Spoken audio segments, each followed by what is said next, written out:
الحمد للہ رب العالمین والعاقبۃ للمتقین وصلی اللہ وسلم علی نبینا محمد وآلہ وصحبہ اجمعین۔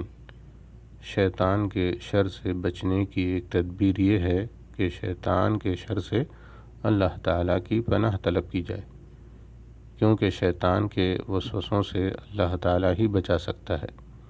جب شیطان کی طرف سے وسوسہ آنے لگے تو فوراً اللہ تعالیٰ کا ذکر کیا جائے، اللہ تعالیٰ کو یاد کیا جائے، کیونکہ اللہ تعالیٰ کو یاد کرنے سے انسان کی آنکھیں کھل جاتی ہیں۔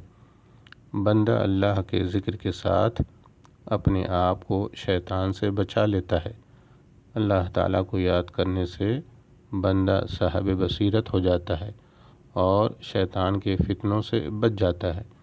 اللہ تعالیٰ کا فرمان ہے وَإِمَّا يَنزَغَنَّكَ مِنَ الشَّيْطَانِ نَزْغٌ فَاسْتَعِذْ بِاللَّهِ إِنَّهُ سَمِيعٌ عَلِيمٌ إِنَّ الَّذِينَ اتَّقَوْا إِذَا مَسَّهُمْ طَائِفٌ مِّنَ الشَّيْطَانِ تَذَكَّرُوا فَإِذَا هُمْ مُبْصِرُونَ۔ اور اگر آپ کو کوئی وسوسہ شیطان کی طرف سے آنے لگے تو اللہ کی پناہ مانگ لیا کیجیے، بلا شبہ وہ خوب سننے والا، خوب جاننے والا ہے۔ بے شک جو لوگ اللہ سے ڈرنے والے ہیں، انہیں جب کوئی شیطان کی طرف سے وسوسہ آنے لگتا ہے تو وہ اللہ کو یاد کرنے لگتے ہیں تو یکایک ان کی آنکھیں کھل جاتی ہے۔ سورہ الاعراف آیت نمبر 200 اور 201۔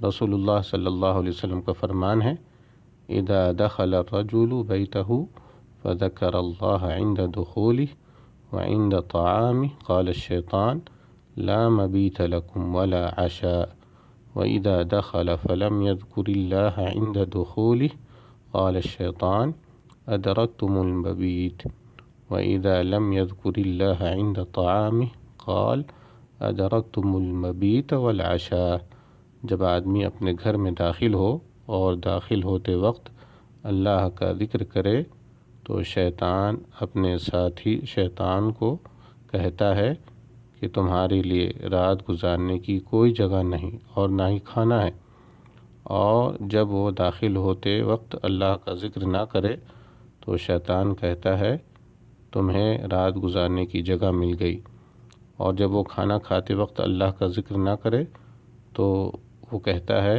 تمہیں رات گزارنے کی جگہ بھی مل گئی اور کھانا بھی مل گیا۔ رواہ مسلم۔ واللہ تعالی اعلم۔ السلام علیکم ورحمۃ اللہ وبرکاتہ۔